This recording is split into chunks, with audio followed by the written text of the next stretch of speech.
The world is hurting right now, and it's time to rise up. As we lift ourselves up in body, mind, and spirit, we can reach out to others and be a light in a sea of darkness.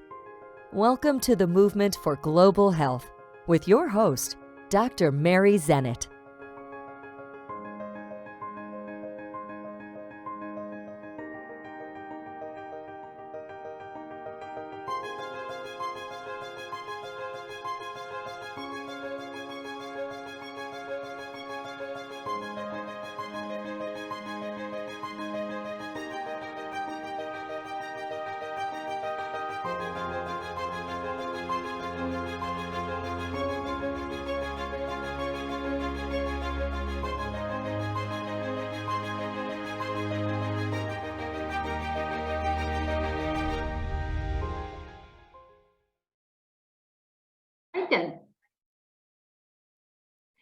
David Medansky is an attorney and an international award-winning best-selling author who can honestly say he practices what he preaches. He made a decision to reclaim his health after receiving some dire news.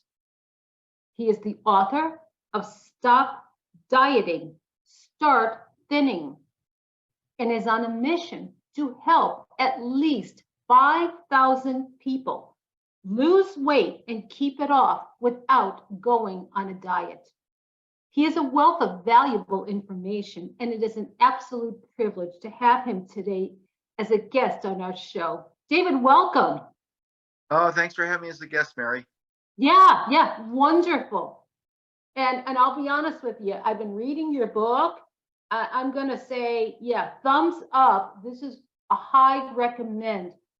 I thought about it. There's so many little pearls you've added. You could sit this on your counter and absorb 1 page a day, and your health would be transformed. Well, thank you. Better yet, there's a free downloadable PDF for a daily food journal with great information in there also. Daily affirmations, daily quotes. So that's all free. The book explains how you can download it. Beautiful, beautiful. Later, when we close, we want to go over that, how to get all these free. There's a lot. There's really a lot. So let's dive into it. First, tell us your story. Well, Mary, like most people in my 20s and 30s, I was fit and trim. However, life gets in the way with family obligations and responsibilities. I stopped exercising, started eating fast foods and junk food and convenience foods. And before I realized that, the weight crept up on me. And then at age 61 in July of 2016, my doctor told me, based on my lab results and the fact that I was overweight, in fact, I was fat, I had a 95% chance for a fatal heart attack. So he gave me two options. He said, dude, either lose weight or find a new doctor.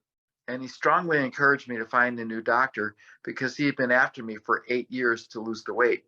And if I did lose weight on a diet, sometimes I gained even more. But this time was different. The light bulb went off. And during the next 4 months, I shed 50 pounds, 25% of my total body weight. More importantly, I kept it off. And then last year, in June of 2022, at age 67, I hiked up Mount Kilimanjaro. That is absolutely, I cannot believe you lost all that weight in 4 months. Well, I did have a little help. I went on HCG, which is an injection. It's a hormone from pregnant women. It's no longer available. And on a restricted diet of 550 calories a day for 3 weeks. You can go 6 weeks at most at one time. And then you're on maintenance. And the difference is, I had 6 other friends that did the same program. They all regained weight. I changed my eating habits and lifestyle. And I went back and I started reading the books from the 70s that I had from Paul and Patricia Bragg, Jack LaLanne, Richard Simmons, and William Duffy's Sugar Blues. And I realized they were talking about basics, just simple things that you could do to eat healthier and live a healthier lifestyle. And then I started reading books from current authors. And I realized those authors were promoting their programs, their services, and their products. And it made like if you didn't follow their programs or service or buy their products, you would fail. So I came up with what I have identified as 9 golden rules of weight loss people who love to eat. And we can go through those 9 golden rules. I would love to. There were myths that you talked about in your book. I think they're really important. So yeah, let's talk about those 9 rules. Okay, the 9 golden rules. The first one is to drink more water because 75% of the US adult population is chronically dehydrated. There's a direct correlation to 72% of the US adult population being overweight. Our bodies are 60 to 70% water, not soda, diet soda, fruit juices, orange juice, or milk. It's water. And a lot of people think they're hungry, they're actually thirsty. So you should drink a minimum of 1/2 of your total body weight in water. Wow.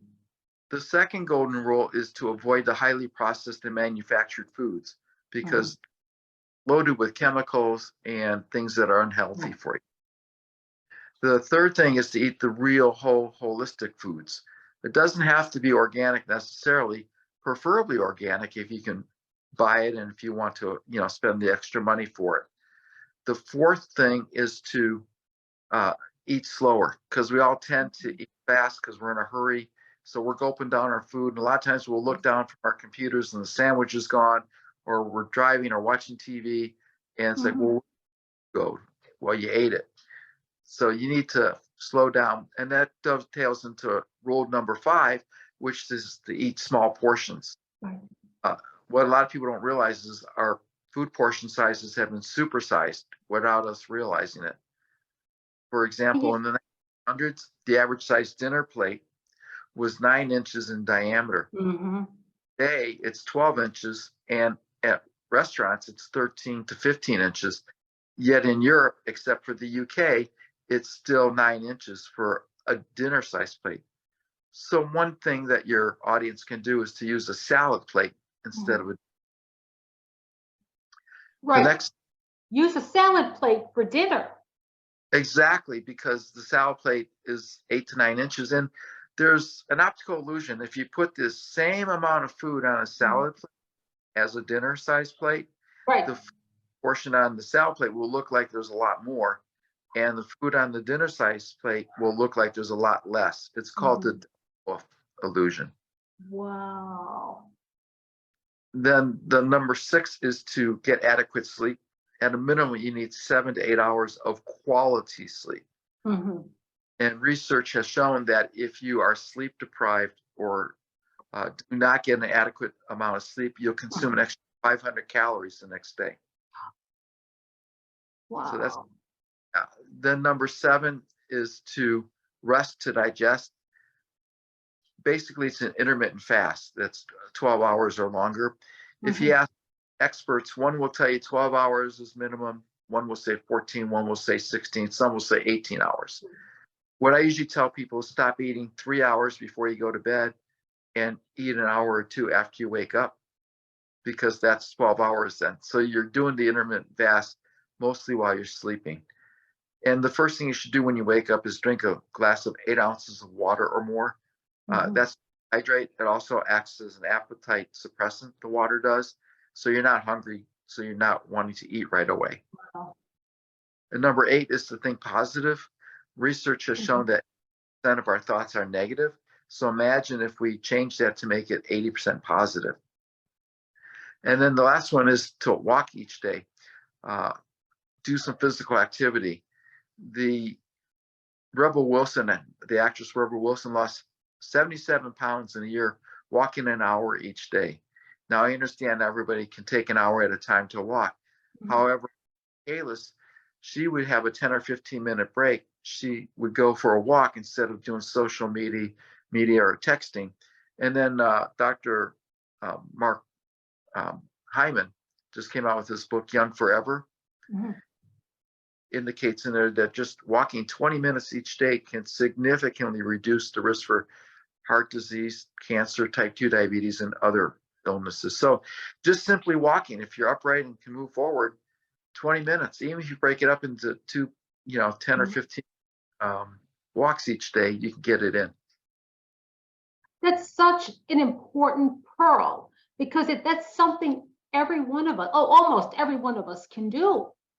And like you said, if you need to break it up, break it up. If you broke it up into 3 intervals a day, just get out there for 15 or 20 minutes. And like you say, it's nice if it's outside, but what do you tell people if they can't go outside? I've lived in very cold climates. So then what alternatives do you have? Well, here's a little tip. You can get a milk crate, the one that the 4 1-gallon, turn it upside down. I put a board over mine, and you can do steps on it. You can do 10 or 15 on one leg and switch. It acts like an indoor step master without the extra cost.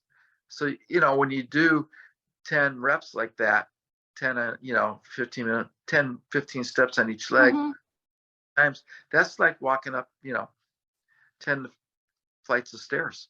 Wow. Yeah, that's a pearl right there, because remember years ago that the stepping was really in, and I don't know why we don't see that as much anymore. I have no clue. I just tell people little tricks they can do to get some physical activity in. I'm exactly. So, and the other thing is light weights, dumbbells, 5, 10, 15, 20 pounds. You can do different routines in your house. It doesn't be outdoors for that. There's stretching exercises you can do indoors. So there's a lot of things. So when people, say it's too cold to go outside, you don't have to go outside. You can do everything indoors. Right. And if you can go outside, by all means, get outside. Absolutely, because they show that, sunshine and fresh air is very. Yeah, this is so valuable. And, I was looking through your book, and we're going to put the link at the end.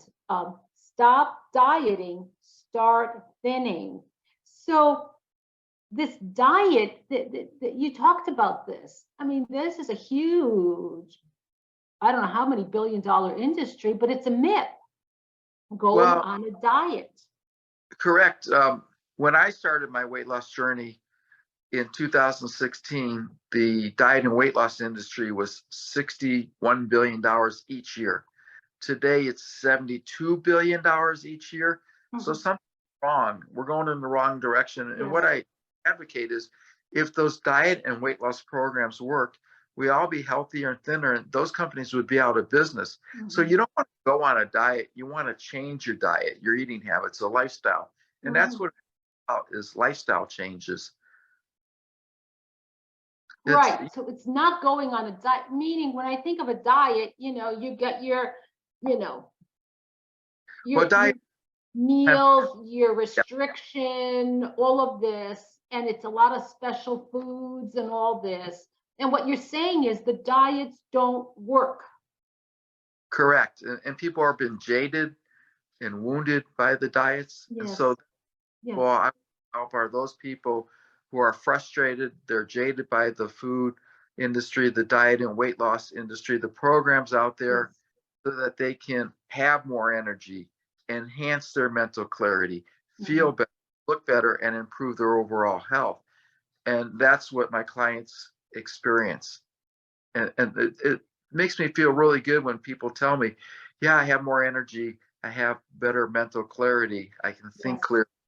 It just makes a world of difference to feel better. So really quickly, the difference between a diet and lifestyle change. Help our audience really understand that. Okay, the example I use is a diet is similar to a sprint. With a sprint, there's a finish line. So you cross the finish line, you're done. You set a weight loss goal, and if you reach that goal, you're done. That's when people revert back to their old eating habits and weight, because they haven't changed permanently the way they eat and their lifestyle. Again, diets are temporary, they're extreme, and a lot of them are hard to stick to. Many of them are potentially dangerous to our health. A lifestyle change is similar to a marathon. You just keep going and going, except in this marathon, there's no finish line. Wow. So it's really changing the way you eat for Correct. good. For good. Correct.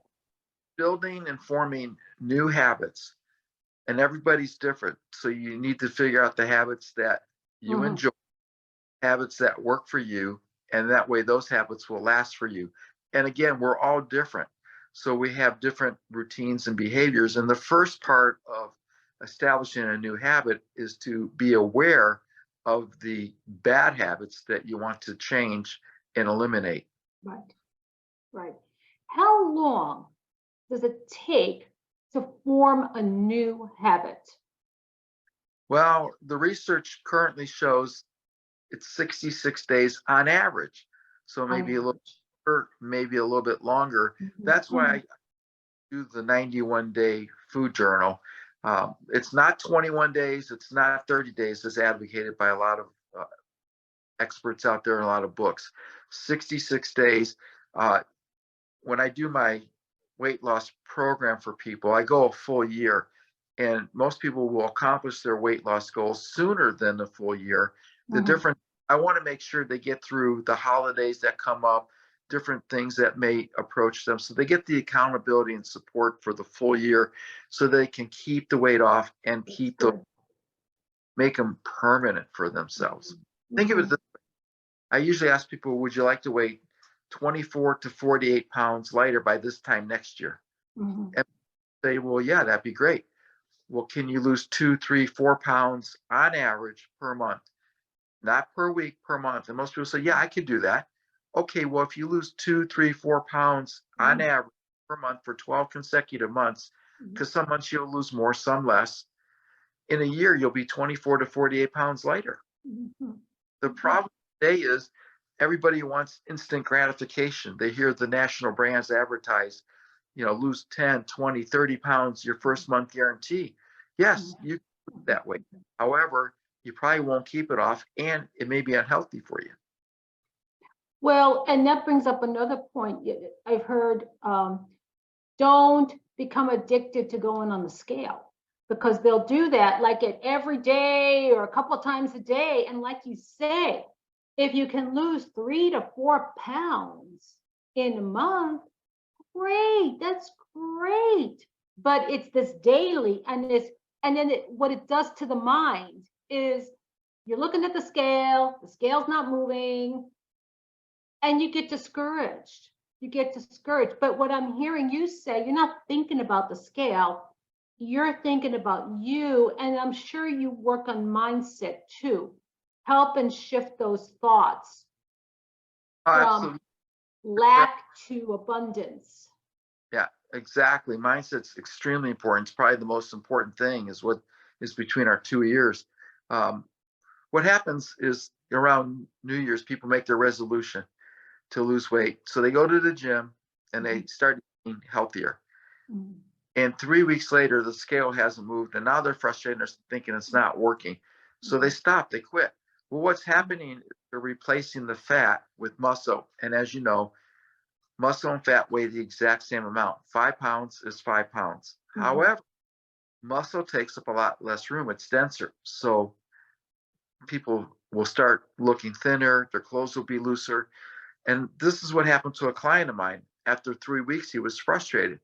And I asked him, I said, what's the matter? He goes, well, the scale's not moving. I haven't lost any weight. And I asked, are you exercising more? He goes, yes, I'm walking 5 miles a day. He lived in Florida, so he had the great weather. And he's riding my bicycle. And I said, well, how do your clothes feel? He goes, well, they're loose. In fact, people are asking me if I'm losing weight, except the scale says no. I said, don't go by the scale. The scale's lying to you. Go by how your clothes feel and how your energy level is and how your mental clarity is. There's so many other indicators other than the scale. So you don't need to use a scale to monitor how you're doing with your weight reduction journey and your health journey. Okay, give me some examples so our listeners can understand. Don't worry about the scale. So what do you use to help monitor the progress of the people that you're working with? Well, the first thing is people start noticing that their clothes are looser. they'll notice that they're having more energy, they're sleep, they're having better mental clarity, they can think clear, they're not getting the brain fog mid-afternoon. A lot of them are able to work through the day without taking a nap or feeling drowsy or sleepy. Okay. And then they'll see an overall improvement in their health. A lot of times they'll see their blood pressure will start going down. When they get their blood test for cholesterol, they'll see their cholesterol levels start improving. Now, this is not going to happen overnight. Again, this is going to take 2 or 3 months before you see those noticeable results, and that's the compound effect that Darren Hardy talks about. And that's the issue. Is he says it's the tiny, small, inconsequential changes that you do over a long period of time consistently that will give you the noticeable results. The key words in there are consistently over a long period of time. So that's what happens is people are either inconsistent in improving their habits, or they don't give it sufficient time to see the small changes going on in their body. You may not see it right away, but given enough time, then you'll see the noticeable results. And like you say, it's a marathon. This is a marathon. So picture, you're going for the long haul here. Exactly. You didn't put your weight on overnight. What makes you think you can lose your weight overnight? That's right. That's exactly right. The example I give is, how do you eat an elephant? One bite at a time. One bite at a time. 1 ounce, pound at a time. So then what do you tell people? Because I hear this a lot just in general. I messed up. I messed up. So like they'll have a day and they ate things that they knew that were not, healthy foods. What do you tell them? I tell them to stay positive, not to beat yourself up. No one's perfect, not even myself. We all have our times where we overindulge or indulge in the wrong things. Just keep going, to start over again. The example I use is the airplane story. If you fly from LA to New York or vice versa, and an airplane is off 1 degree, it'll be off actually 267 miles. Most planes are on autopilot. So the autopilot is correcting 90 to 95%. So that's what I tell people, is think of your weight loss journey as being on autopilot, where you're constantly correcting to get back on course. So when you keep correcting, eventually you'll create those new habits. The habits will kick in, and then you won't be overindulging or eating the wrong things as often as you're doing. It'll be less and less often. And then you'll get to the point where certain things you won't even touch. I haven't touched a Hershey bar, Snickers, Pringles potato chips, any soda or diet soda since July of 2016. I don't even think about it. That's huge. That's absolutely. And you said earlier, and I think it was in your book, as Americans, we consume so much soda. It's the most popular drink, and people consume more soda than any other beverage. Oh my God.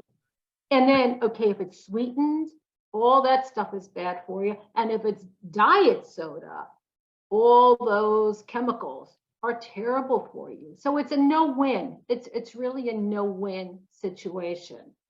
Yeah, and that's the pushback I get from people who drink diet soda. It's like, well, how does a 0-calorie drink cause weight gain? Well, it's the aspartame in your body. And aspartame has 92 known negative side effects. One of them is it increases your craving for sweetness.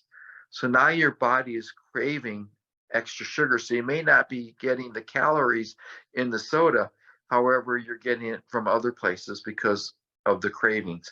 It also inhibits your body from absorbing vitamins, minerals, and nutrients. Now your body's in starvation mode because you're not giving the right nutrition, the right fuel, and it's fighting like heck to keep the fat on, because that's its survival mode.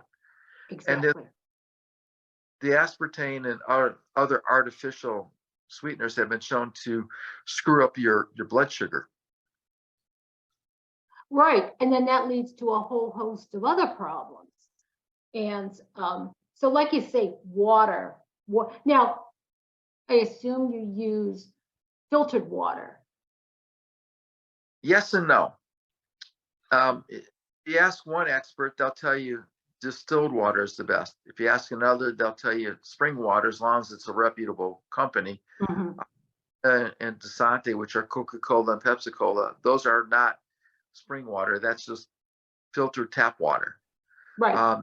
And the third one is the reverse osmosis. So Mhm. for a long time, I drank only distilled water, and then COVID hit and the water became very expensive. So rather than buying the water, I put in a reverse osmosis system, iSpring 6-stage filtering system. It's recommended by Dr. David Friedman, who wrote the book Food Sanity. And so that's what I tell people is either drink distilled water, spring water from a reputable company, Fuji, Mhm. or reverse osmosis from a 6-stage filtering system, uh, depending on what your taste and your budget and everything else. Because again, the example I use is Dr. Paul Bragg and Patricia Bragg from Bragg's Apple Cider Vinegar. They always advocated to drink distilled water. Their student, Jack LaLanne, the godfather of fitness, always recommended to drink spring water. Mm. Like, okay, you ask one expert one thing, you ask another, he'll give you a second opinion, and you ask a third, and he'll tell you the first two are both wrong. So that's where the confusion, because who or what do you believe? So that's why I just say, if it's pure water, drink it. And Absolutely. if you don't And like the any taste, of the ones you mentioned yeah, are, highly preferable to the tap water. yes. And people don't have to spend extra money on alkaline water, in my opinion, because I don't want to get sued. To me, it's a gimmick. Mhm. If you use fresh lemon juice in a glass of water, Mm. and you drink it, it acts similar to the alkaline water where it balances the pH in your stomach. Okay. Okay. Well, That's there's just so. a lot of pearls here. And so back to exercise. So like you say, that vigorous walk, 20 to 40 minutes a day. And then what do you tell somebody that really they're getting their cardiovascular system, good shape. They want to do more. What do you tell them? Start using light weights. Again, start with, depending on your situation, maybe Okay. 5 uh, dumbbells, 10 pounds. Start doing push-ups. If Mhm. you're a lady, you can do bent knee push-ups. You can do wall push-ups. When I started redoing the push-ups, I started with 5 a day, then built up to 10, and now I Okay. can do 40 at one time. And look at it this way: if you do 40 push-ups 2 or 3 times a day, I don't do that, but sometimes I used to. You can do 80 to 120 push-ups and not break a sweat because you're breaking it up over a period of time. Think of it this way: if you're watching TV, get up, maybe do some leg lifts, some Mhm. sit-ups, squats, some push-ups. If you do 10 or 15 on a commercial, most TV programs have 10 commercial breaks. Mhm. You get in 100 of those just doing 10 of each. And again, Yeah. start gradually. Build up. Don't do it all at one time. Exactly, because that's a setup for failure. Then you get overwhelmed and give up. But like you said, it's a marathon, Yeah. day by day, bit by bit, Yeah. and Small you're step. getting better and better. Now you climbed Mount Kilimanjaro. Oh my word! So how many years did that take you to get in that level of shape? It took me about a year. And Wow. months I trained a little bit harder, and then 3 months before a little bit more, and then last Mhm. month, you know, increased it to where I was able to do more. It, you don't have to be in that kind of a shape year round. It's great if you can, Mhm. but Mhm. not and all. Just do the little simple things, especially as we get older and older. Just a little bit can have significant benefits. Oh, absolutely. And like you say, people are sitting and watching TV. Use that time well. You could be, yeah, getting up and doing a few jumping jacks, or get that crate and do the step, or get those weights. And Yeah, it doesn't take a lot. It does not take a lot to stretch us outside our comfort zone. Yeah, and if you don't know the right way to do something, there's a lot of YouTube videos you can go, see. And I'd recommend checking out 2 or 3 or maybe 4 different videos on the same, because there's a lot of misinformation or wrong information out there. So you want to make sure that you don't get a video that's showing you the wrong way to do it. You want to get something that you see being done consistently by 2, 3, 4 experts. And then okay, this is the proper way because this is what the majority of the experts are saying. Right, exactly. And the other problem today is with the television programs and Netflix and HBO, Showtime, there's no commercial breaks. So a lot of people just sit for 2, 3, 4 hours without getting up because they don't need to get up because there's no commercial breaks. So take breaks in between, put it on pause, get up, and little tricks like that. That's great. That's great. Well, we're winding down. Let's spotlight how our listeners can be in touch with you to learn more. This is such important information. Well, they can go to the website, which is www.im as in Mary, thinning, THINNING.com. So as I am without the A, thinning.com. Or they can go to another website, will get them in the same place, which is stopdieting.co. Okay. Stop dieting. What I want to do is have both listed in the show notes. Stop dieting. .co. I was unable to afford the .co. Yeah. Okay. We got it. We got it. On LinkedIn. Yeah, I'm on LinkedIn and Facebook. Okay, with your name. We'll get those links too, and Facebook.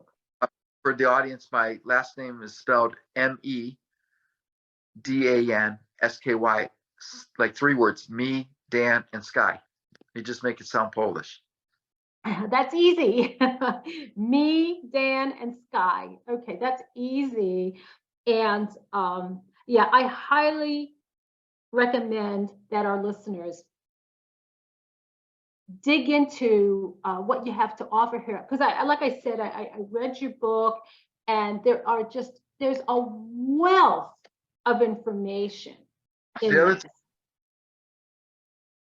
The moral of the story, did I send you that? Oh, look at that. So if you go to the website, you can download it, just your email and name, for free. It's got about 16 or 17 short stories with life lessons in there. And those life lessons and applying them to how to eat healthier and have a healthier lifestyle. And people love it because they're short stories. They're maybe a page to a page and a half. Wow. And again, and I said, even with this book, you put this on your kitchen table and you take a page or 2 a day, and now it'll be even more with the short stories. Exactly. And then in the corner, it shows that you get the free downloadable PDF of the daily food journal. 262 pages because there's 91 days in there. And again, at the beginning, I put in affirmations. I put in information of how to do things. There's quotes each day. And it's just something you can either print off or just review each day without printing it. Or you can print off a few pages at a time and keep track. Tell us again the importance of the journal. What they show is you have a 60% or higher success rate if you write things down. Wow. Because you're more mindful of what you're eating, when you're eating, how much, where you're eating, and you can start seeing certain patterns. So you can start being aware of what you're doing. A lot of people are not aware of some of their habits and routines because subconscious. So when they become aware of it, it's like, oh, wow. Yeah. Another way to do it is to keep track of the water. I talk to people who think they're drinking enough water and then they realize they're not. And so they start tracking. And if you don't want to download the journal, that's fine. There are other apps you can use on your phone or your computer to keep track. The main thing is just to keep track of it. And it doesn't That's have, really important. yeah, When you write it down, I mean, that's a significant 60% better chance. of succeeding. Yeah. What they found Yeah. doing research is when they had people writing down in their food journal, Mhm. people started changing their habits. They started, instead of going to the candy machine on a break, they would Mhm. bring it or a banana and keep it in their desk drawer and eat it. They would go for a 10-minute, 15-minute walk. The little things they started changing on their own. Yeah. Simply, Yeah. they were aware that they were eating the snacks at a certain time and it was a routine. And when they started changing that, they had the success where other people who weren't keeping track weren't aware they needed to make changes. Wow. Wow. Now, let me ask you, as we're getting ready to close, is this something that families can do? Yes, in the book, one of the chapters near the end is how to have an accountability coach and Mhm. conduct the accountability call. So the person who's going to hold you accountable doesn't need to be on a weight loss journey with you. It Mhm. helps support. However, you don't need to do that. It's very simple. And so I tell you not only what to do, I tell you how to do it. Mhm. The difference. The Stop Dieting, Start Thinning book tells you not only what to do. That's why I give the 9 golden rules out, because that's what to do. More importantly, the book will tell you how to do it. It'll give you suggestions and ideas, where other books will tell you what to do, and then they want you to sign up for their program to figure out how to do it. I just gave Mhm. everybody because I want people to succeed in shedding their weight and keeping it off. Wow, that's incredible. So for our listeners, we'll have the links below to David's websites, The other thing, stopdieting.co, right? yeah, And iamthinning.com. correct. The other thing, Mary, if people want to join the Facebook group, it's Live Your I'm Thinning Life. It's free to join. There's no promotion in there. There's no pitching in there. I provide a lot of articles, inspirational quotes, motivational quotes, and I vet everything to make sure that it's accurate. So the articles I refer to in the links, I've read, made sure they were accurate, because there's a lot of incorrect information, misinformation. Um, there was an article in the Epic Times showing that some of these diet and nutrition companies are actually being sponsored by food companies with their own agendas. So Oh. that the information is accurate. And Please again, give us the name again of the Facebook page. Live Your. I'm Thinning Life. So think of little, Lyitl, live your I'm Thinning Life. Okay. Okay, wonderful. All right, David, this is incredible information. Thank you so much. And you've invested yourself in this project, and look at the results for you. And I know you work with people that are getting great results as well. Exactly. So, Mary, I just want to tell the audience, I believe in a world where the food and weight loss companies are annihilated by their hypocrisy, mhm. or no longer misled by their marketing gimmicks, ploys, and Mhm. false. Because it's holding people hostage. I mean, we've got, like you said earlier, the obesity epidemic. Oh my God. I mean, could it be any worse in this country? Well, it could, unfortunately. That's the problem. It's really bad now, but it could always be worse. I mean, 72% of US adult population and 40% of kids. That's really horrific. Um, Again, people have to be careful of the marketing with the labels. Fat free does not mean healthy. Fat Mhm, free does not mean you'll lose weight because it's loaded with sugar to make it taste good.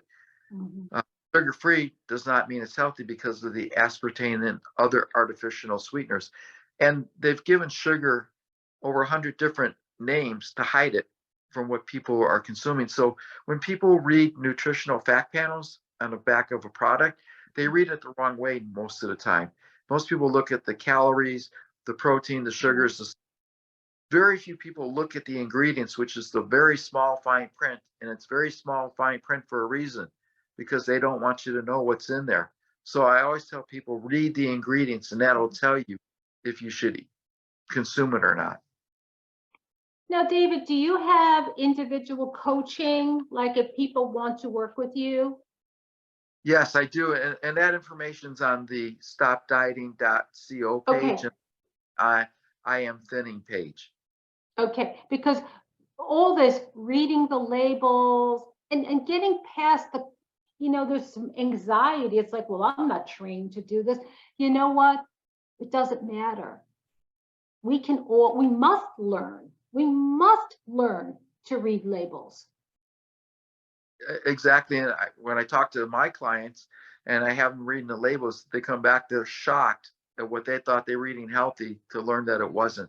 Or they're shocked to think, I thought I was going to be losing weight on this, and it's actually causing them to gain weight. That's exactly right. That's exactly right. So, David, thank you so much. David Medansky, and we will have your links below. And one final thoughts for our audience, for our listeners. Oh, final thoughts is, if you eat healthy, you won't have to worry about counting calories or your weight loss. It'll take care of itself. Mm-hmm. And the first and most important thing is always drink more pure water. Mm-hmm. Mm-hmm. Absolutely. And like you said, even in the morning, and then you won't be as hungry. Think of it this way, Mary. A lot of people can go 40 days without food. Mm-hmm. Very few people can go 3 or 4 days without water. What does that tell you? Yeah, exactly. Water is more important than food. Mm-hmm. And unfortunately, most of the weight loss books and weight reduction books all talk about food. Very few of them talk about the water. Mm-hmm. Mm-hmm. All right, David, thank you again. For all you've done and all the number of people you're going to help. So we really appreciate your hard work, diligence, and accuracy. Reading your book, I realized you didn't just throw facts in this. You really did the research. Thank you. And I hope I did it in a way that it's entertaining as well as informative. Exactly. Yeah, you tell stories, and there's memorable pearls. So again, we'll have the links below. David, thank you again. Thanks, Mary. All right then. Bye-bye. Bye-bye.